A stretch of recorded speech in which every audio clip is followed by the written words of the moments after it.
Hello friends, welcome back to YouTube channel JS commerce classes. तो आज मैं आप लोगों को इंग्लिश एचएससी जो 12th स्टैंडर्ड के बोर्ड एग्जाम्स है उसमें बहुत सारे बच्चों को एक कॉमन डाउट होता है कि मैम पैसेज कैसे सॉल्व करें हम लोग। यानी बहुत सारे बच्चों को ऐसा होता है कि समझ में नहीं आ रहा पैसेज रिलेटेड, वो उनको पढ़ना तो आ रहा है, करना तो आ रहा है, बट एक क्लैरिटी नहीं है। तो मैं आपको थोड़ा सा क्लैरिटी दूंगी कितने मार्क्स के लिए आता है और आप पैसेज को किस तरीके से जितने पॉसिबल क्वेश्चन है वो इजीली सॉल्व कर सकते हो।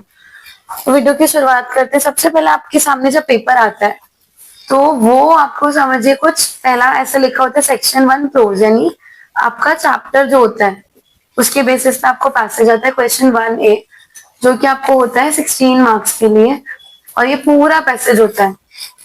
तो सबसे पहले करना क्या होता है कि बहुत सारे बच्चे पहले पैसेज पढ़ने पे टाइम वेस्ट करते हैं।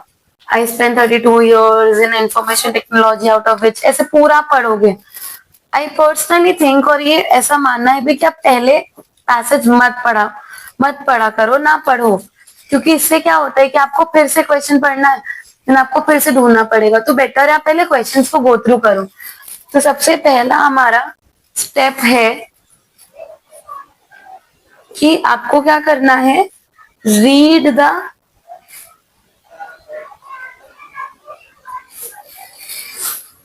क्वेश्चंस। सबसे पहला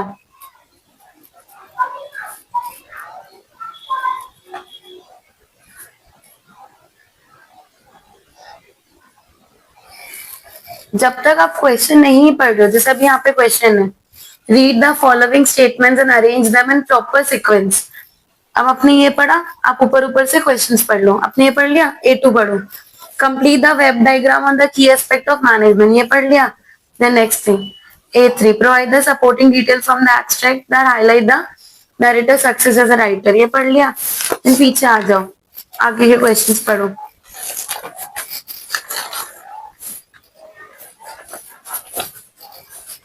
Personal response, do you think passion is more important than wealth? Explain your views in your about 50 words. ये हो गया। फिर आपका ग्रामर है, तो ग्रामर के लिए स्टॉप करो, यहाँ तक आपने पढ़ लिया। देन आप वापस आओगे और फिर अब आप पैसेज को रीड करोगे। अब सेकेंड स्टेप होता है, आपने क्वेश्चन रीड कर लिया है, आप पैसेज को स्लोली पढ़ोगे। जैसे स्टेप नंबर 2 समझो आप, कि आपको पैसेज को बहुत टाइम नहीं देना है, लेकिन आपको बहुत स्पीड में नहीं पढ़ना है कि आप चीजें मिस कर रहे हो।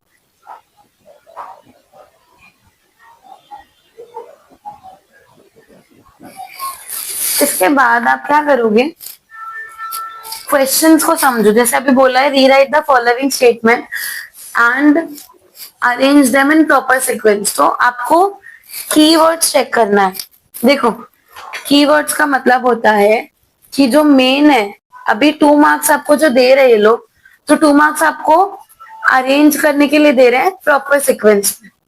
समझ आया? तो ये हमारा कीवर्ड्स है।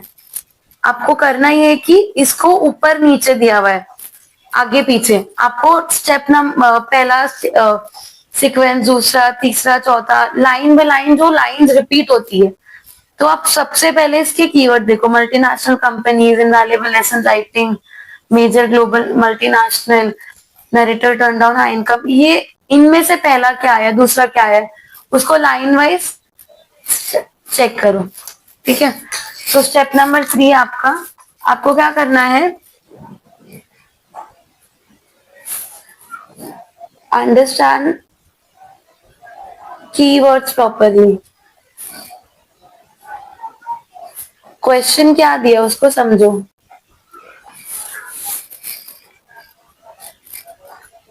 फिर एक एक करके आप क्वेश्चन सॉल्व करना स्टार्ट करोगे। जब आप आंसर्स लिख रहे हो तो आपके पास टाइम नहीं होता, तो आप क्वेश्चन नंबर डालो प्रॉपर। जैसे 1A1 ब्लैंक छोड़ दो, पूरा लाइन छोड़ दो, देन आंसर लिखो और प्रॉपर आंसर स्पेस देके अच्छे से लिखो।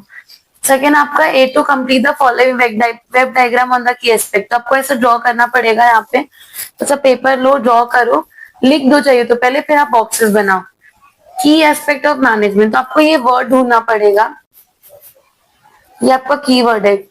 एस्पेक्ट ऑफ मैनेजमेंट आपको यहाँ से ढूंढना पड़ेगा। देन आप लिखोगे supporting details from the extract, जो बताते हैं नरेटर की सक्सेस एज अ राइटर, कि वो कैसे कामयाब है। आपको 2 पॉइंट लिखना है। तो ये वर्ड जो सक्सेस वर्ड है एज अ राइटर, ये ढूंढना पड़ेगा कि कहीं पर भी आपको लग रहा है इससे रिलेटेड इंफॉर्मेशन है। और आपको देखो पर्सनल रिस्पॉन्स में क्या करना होता है ना, कि आपको अपने ओन से लिखना है। आप अपना ओन लिखोगे, सामने वाला कोई और अपना ओन लिखेगा। तो सबसे पहले अगर बोला डू यू थिंक, तो ऐसे वाले क्वेश्चन में लिखो यस आई थिंक बिकॉज। आप ऐसे अग्री करो, यस अगर अग्री तो yes I agree because, yes I think so because. और फिर आप एक्सप्लेन करोगे क्यों इंपॉर्टेंट है। तो मैं आपको एक इसका सोल्यूशन बताती हूँ कैसे लिखा हुआ है। देखो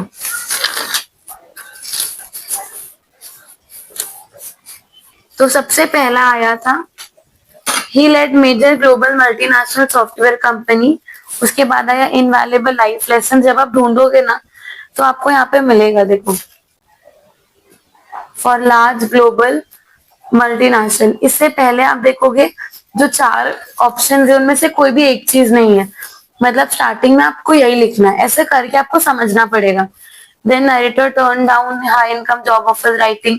इस तरीके से आपका आ गया। इवन यहाँ पे आप ऐसे भी लिख सकते हो, जो नंबर है उसको 2 4 1 3 सीक्वेंस के ऑर्डर ही डालो।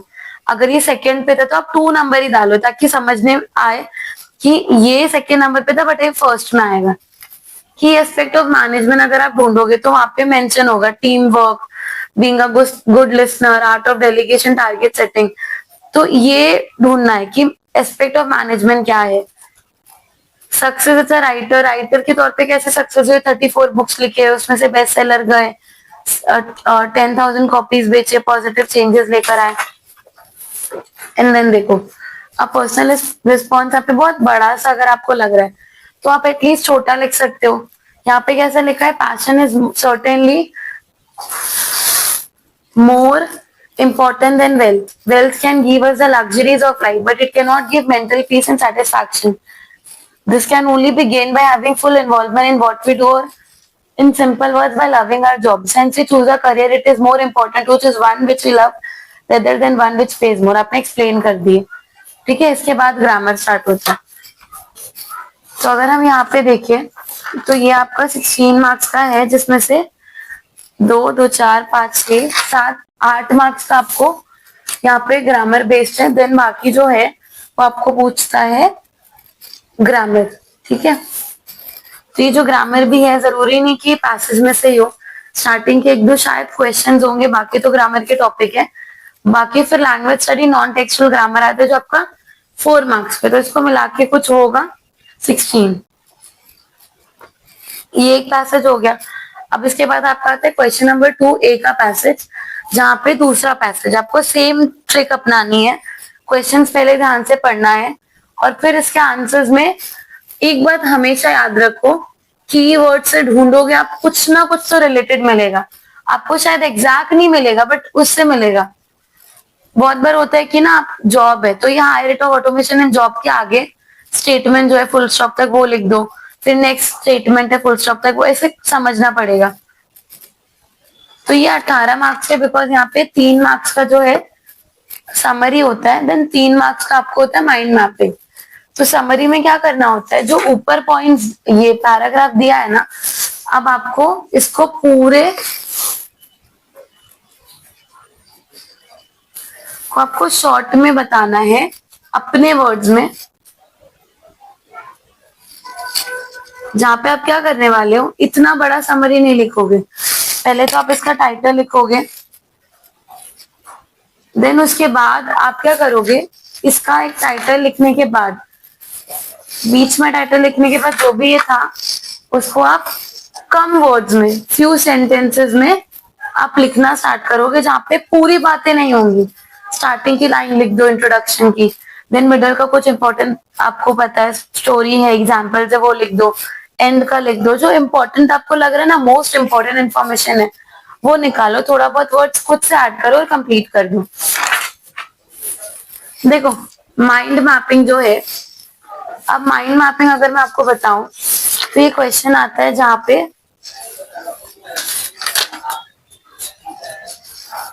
अब देखो समरी है यहाँ पे, कितनी छोटी समरी है, आपने टाइटल दे दिए, देन समझो यहाँ पे 11 से 12 लाइंस में समरी एंड हो गया, जहाँ पे सिर्फ यहाँ पे इम्पोर्टेंट जो होता है ना, कवरिंग ऑल इम्पोर्टेंट पॉइंट्स, आपको मार्किंग स्कीम भी यही होता है, लैंग्वेज, वोकैबुलरी, ग्रामर। जब आप ये लिख रहे हो ना कि आपको पता है आपने सारे इंपॉर्टेंट पॉइंट्स कवर किया और ज्यादा ग्रामेटिकल एरर्स नहीं है, तो आप पकड़ के चलो कि आपको आराम से आउट ऑफ 3 2 या 2.5 तो मिल ही जाएगा। ठीक है, इसके बाद माइंड मैपिंग जो होता है, remember one thing, mind mapping में आपको क्या करना होता है ना,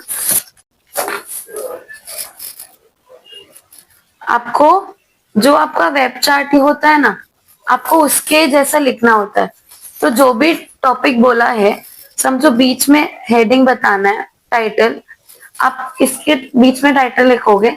देन अगर आपको लग रहा है कि आपको इसका सब डायग्राम बनाना पड़ेगा, तो आप ऐसे या ऐसे इसका एक मेन ऐसे बना दो और उसके फिर ऐसे अलग ब्रांचेस बना दो, फिर इसके अलग, इसके अलग, इसके अलग ब्रांचेस बना दो। अगर बहुत सारा है तो आप ऐसे करोगे, नहीं तो आप जैसे यहाँ पे कैसे दिया हुआ है, बीच में आपको बॉक्स दिया हुआ है, तो आपने बीच में ऐसा बॉक्स बना दिया, आपने क्वेश्चन लिख दिया।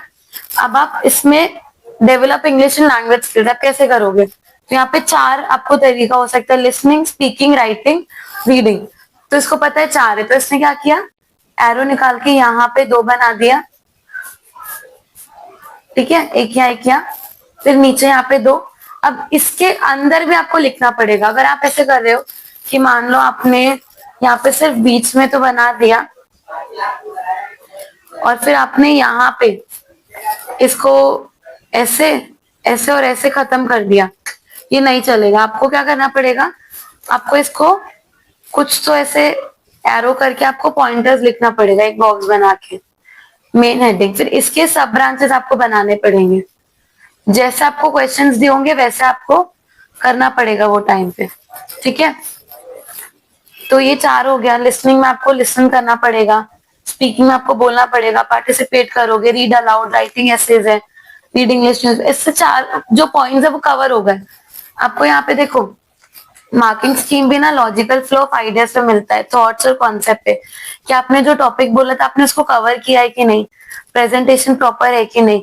तो इस तरीके से 3 मार्क्स मिलेगा। देखो 3 ही मार्क्स पर, तो फोकस इस पे करना है ना कि आप जब लिख ही रहे हो तो आप बेस्ट तरीके से क्यों ना लिखो, अच्छे से ड्रॉ कर दो। ठीक है, और आपको मतलब ड्रॉ प्रॉपर करना है, स्केल का यूज करो, ऐसे एरोज बना दो, बॉक्सेस बना दो।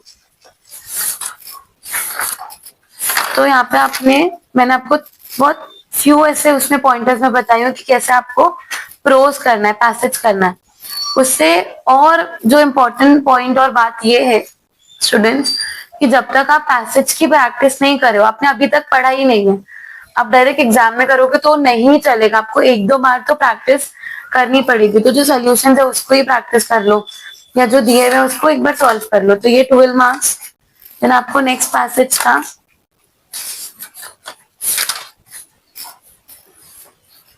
12 मार्क्स का, जहाँ पे फिर आपको समरी और माइंड मैपिंग मैंने बताया। देन आपको पोइट्री का है पैसेज 10 मार्क्स का, और फिर 4 मार्क्स की अप्रिसिएशन। तो इस तरीके से आपको पैसेज सॉल्व करना है। जो मैंने बताया उतना ध्यान रखना है कि जो स्टेप्स है, ये 2-3 स्टेप्स को ध्यान रखना है कि क्वेश्चन पहले पढ़ना है, पैसेज को स्लोली रीड करना है, और कीवर्ड समझ के उससे रिलेटेड जो भी आपको लगेगा कि रिलेटेड आंसर्स या पॉइंट्स मिल रहे हैं, तो बस वो आंसर्स या वो पॉइंट्स को आपको इंक्लूड करना अपने आंसर्स में। और हो सकता है कभी कभी ना आपको बहुत डायरेक्ट दिया होगा राइटर या नरेटर के पॉइंट ऑफ व्यू, तो आप उसको शॉर्ट भी कर सकते हो और थोड़ा अपने वर्ड्स में ही शी लगा के लिख सकते हो। तो आई होप आपको समझ में आया होगा कि आपको पैसेज क्या और कैसे सॉल्व करना है। और मस्ट है कि आप 2 से 3 या 4 पैसेजेस की प्रैक्टिस करके जाओ, इससे आपका टाइम बहुत एग्जाम में सेव होगा और आप इजीली कर पाओगे। तो ये मस्ट है कि आपको 1-2 बार 3 से 4 पैसेज की प्रैक्टिस जब आप कर लोगे तो आपको क्लियरिटी एकदम आसानी से मिल जाएगा कि आप पैसेज कितनी आसानी से सॉल्व कर सकते हो। तो वीडियो को अपने दोस्तों के साथ जरूर शेयर करना, चैनल को सब्सक्राइब करना मत भूलना। Thank you.